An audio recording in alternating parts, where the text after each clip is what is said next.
Brooklyn bounced, swept, embarrassed, humiliated, exposed as a fraudulent team. And that's the right word, right? Team. Because the Nets were anything but.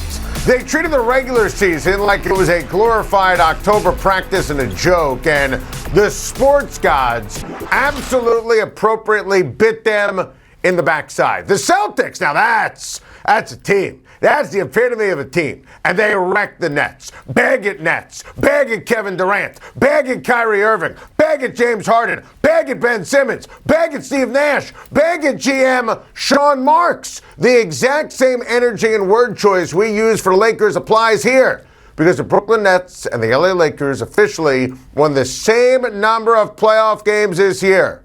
0. The Brooklyn Nets were the betting favorite preseason to win it all. Not once did they resemble a champion. Not once all season did they even resemble a legit, solid team. Now, it was easy to get distracted because they have an all-world legend in Kevin Durant. But look, we made sure all year we stressed the negative because this team was a hot mess.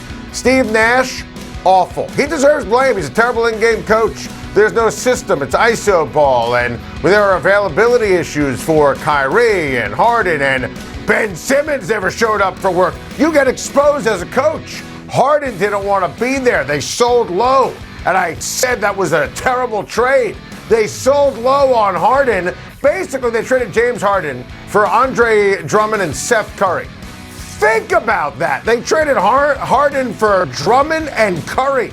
We knew that Simmons wouldn't show, wouldn't post. We first guessed that. I'd fire Nash, but in reality, they won't. And listen, at the end of the day, the awful moves and the player availability wasn't his fault. Under no circumstance can you give Kyrie Irving another contract, a max deal. With Kyrie, it's never about basketball. Quit on LeBron and Cleveland, disinterested in Boston, and he's quitted every single turn for the Nets. Terrific player, totally unreliable. And how about last night after the game? Kyrie said, quote, he's here with Kev, and that entails us managing the franchise together with the owner and the GM. Manage the team. He can't show up for games. Get rid of him. I never want to see his face again. And Durant needs alpha dogs who want to win like he does. I will always defend Kevin Durant for Golden State. He was a star. But hitching his wagon to Kyrie in an organization that's done nothing ever in its history, that's what's going to kill Kevin Durant's legacy. Kevin Durant needs to tell Kyrie Irving to take a hike, get Donovan Mitchell or Dame in, get a new head coach, and please, stay off social media. The picture that he put up today on Instagram of Charles Barkley on the Rockets with the Hall of Famers, I mean, just stop. It's funny, but it's petty and it's unnecessary. And yes, Charles Barkley was wrong calling you a bus rider as opposed to a bus driver on the Warriors. But when you just got swept, I don't know, maybe take a breath before all the social media trolling. It's always something, right? The Nets had distracted stars who didn't care, an overmatched coach, a legend who is better on Instagram than in the paints. This is one of the biggest letdowns in NBA history. Joel Embiid is mad and Joel Embiid is disappointed. And in a related story, we officially have a series. The Raptors just outworked and out-hustled the Philadelphia 76ers. They completely outperformed them. Spicy P led the charge. 5 Raptors were in double figures. They didn't even have my guy Freddie Van Vliet last night, and it didn't even matter. Now, no team in NBA history has ever blown a 3-0 series lead. But Joel Embiid has torn ligaments in his thumb. Nobody even bothered to pick up the slack. James Harden was terrible. Harden and Coach Doc Rivers have a history of choking in the playoffs. Rivers is the king of coughing up 3-1 leads. This is real.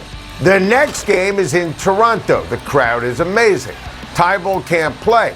He's only half vaccinated, meaning he's a full moron. All the pressure in the world is on Embiid and Harden. Frankly, the Raptors should have won Game 3. That one went to overtime. The Sixers look spooked. The game wasn't even close last night with a chance to win the series. The feel of the Sixers is flat out dreadful. It's like watching a historic car accident, and the precedent of the principles involved doesn't exactly inspire any confidence. Make no mistake, the Pittsburgh Steelers need to draft a quarterback. Actually, they needed one last year or the year before to prep for the retirement of Ben Roethlisberger, but I digress. The Pittsburgh Steelers picked 20th in the draft. Now, there's a shot, a real shot. Malik Willis or Kenny Pickett are there, and they might get lucky because it's a weird and wide open and subjective draft, but I think they might have to get a little creative. Pickett is perfect for them. He played college in Pittsburgh. The fans already love him.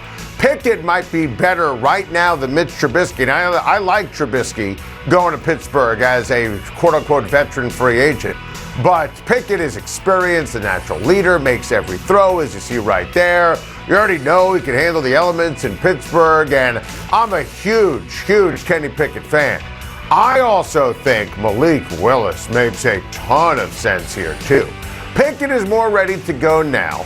Willis, though, can sit behind Trubisky for a year, and then it's go time. I think all options, and you heard Kevin Colbert and Mike Tomlin talk about the process, all options are in play. You can trade up for Willis or Pickett, stay at 20, and look, there's a realistic shot that at the end of the day, you can get one of those guys at 20. Also, there's this. CBS Sports analyst Charles Davis was on my SiriusXM radio show today, and he has the Steelers taking my guy Desmond Ridder at 20. I really dig that for the Steelers. Desmond Ridder, 4-year rock star at Cincinnati, turning that program around into something special, taking them to the playoffs.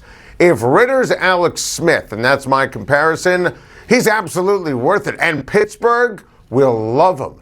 Pittsburgh can also trade back into the end of the first round and pick another player at another position at 20 and get their guy before the end of the first round to make sure that they have their quarterback under control for 5 years. That's the importance here of getting that quarterback at some point in the first round. No more lying to yourself for the great Steelers fans. The Steelers have needed a quarterback. We've begged them to get a quarterback for years. Now, as you heard Tomlin say, they've done their due diligence. Thursday night, the Pittsburgh Steelers must leave the NFL draft, the first round, with their quarterback of the future. Powerhouse Champions League matchup today on CBS. Man City, Real Madrid. You gotta love sports. City over the scoring in just a second minute with Riyad Mahrez finding my guy KDB, the gorgeous headed goal. City wasted no time, getting a second in the 11th minute. KDB at it again, this time with the assist to Gabby Jesus. What a turn and finish by Jesus. Those early goals ended up being crucial as City able to win this one 4-3 and take a 1-goal lead into the second leg in Madrid. A lot to talk out on a Tuesday. That's Jacksonville Jaguars general manager Trent Baalke. Incredible that he's still there in Jacksonville making the pick. But I digress. He's in no rush to reveal who the Jaguars are taking number 1 overall. So let's talk it out. Who should the Jaguars take Thursday night with the number 1 overall pick? To me, this is easy. It's Aiden Hutchinson. And we've been talking about Aiden Hutchinson being the best player in this draft since the fall. I mean, that's what you do. You watch college football, you talk to people in the league, you see how Saturday translates to Sunday, and, you know, whether it was how he played in the fall or what he did during the draft process before and after the Senior Bowl, or when I talked to him on my radio show in LA before the Super Bowl or before the Combine or the Pro Day. I mean, the guy is a playmaking superstar, and honestly, I'm sick and tired of people saying that he doesn't have the upside. And, you know, Peter King wrote a sizzling column that the Jaguars are going to shock the world, and Peter King knows. And, you know, the betting odds shifted. According to Caesars Sportsbook, Hutchinson is no longer the odds-on favorite. It's Trayvon Walker, and I like Walker as a talent, but, you saw Hutchinson's numbers, you see Walker's numbers, and they're not even close. I mean, he sacked the quarterback 6 times last year, Walker did. 6 times. He doesn't jump off the film. Now, I acknowledge his talent, his upside, but I don't know. Isn't productivity at some point part of the deal? And here's the deal when it comes to Hutchinson. I'm one of the 5 voters who voted for Nick Bosa first-team All-Pro, okay? That's a combination of AFC and NFC. And I think Nick Bosa is a superstar. So how does this relate? I think Hutchinson can be Nick Bosa. So I think there's another gear, another level. I think Jacksonville should absolutely draft Hutchinson. He's got a tremendous motor, great game day execution, stops the run, gets to the quarterback. I think his upside is through the roof. People always talk about, his floor, at the end of the day, he's just going to be solid.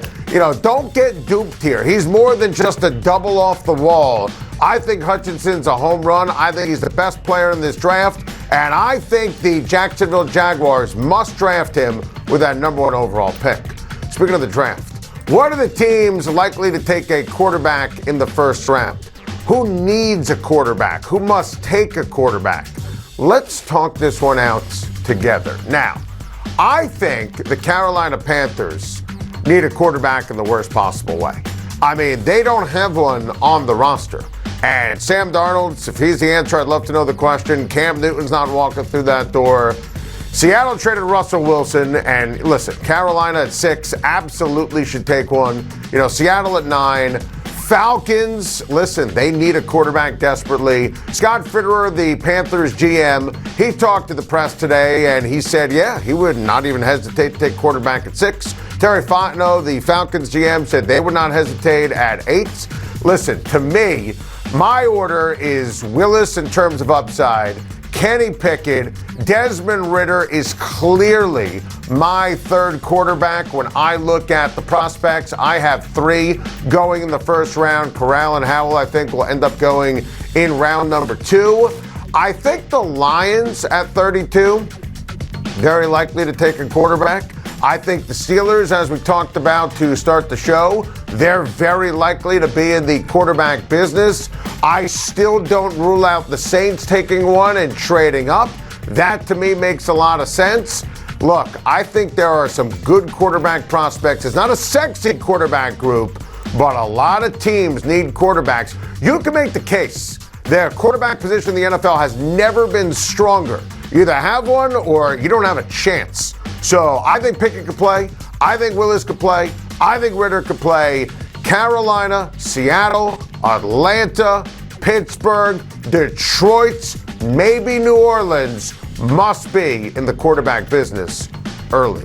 NFL draft is once again filled with talented wide receivers, but who's the best in this draft? Let's talk this one out together on this Tuesday. I think there are 4 can't miss. Williams is my number 1. I'm not worried about the ACL. Drake London, to me, with his route running and his size, he's the next Mike Evans, and I love Drake London. I am a big fan of Wilson, big fan of Olave. Pickens, a lot of people don't have him in the top 5. I think he's going to be a big-time wide receiver in the National Football League. But here's the thing when it comes to somebody at the end of the day, like a Williams, he is just such an absolute stud. I'm not worried about the ACL. He is an alpha dog. He is absolutely superb in the big spot. You saw that at Alabama. I am such a huge fan of Jameson Williams, and to me, whether it's the Jets at 10, whether it's the Washington football team, whether it's Atlanta, I think Williams, with his speed and his big play ability and having that knack for the big play in the big spot, I think he is going to be a superstar, a difference maker in the National Football League. I'm glad we talked it all out on a Tuesday. Thank you for watching. Please like and subscribe, and don't forget to hit the bell for more videos.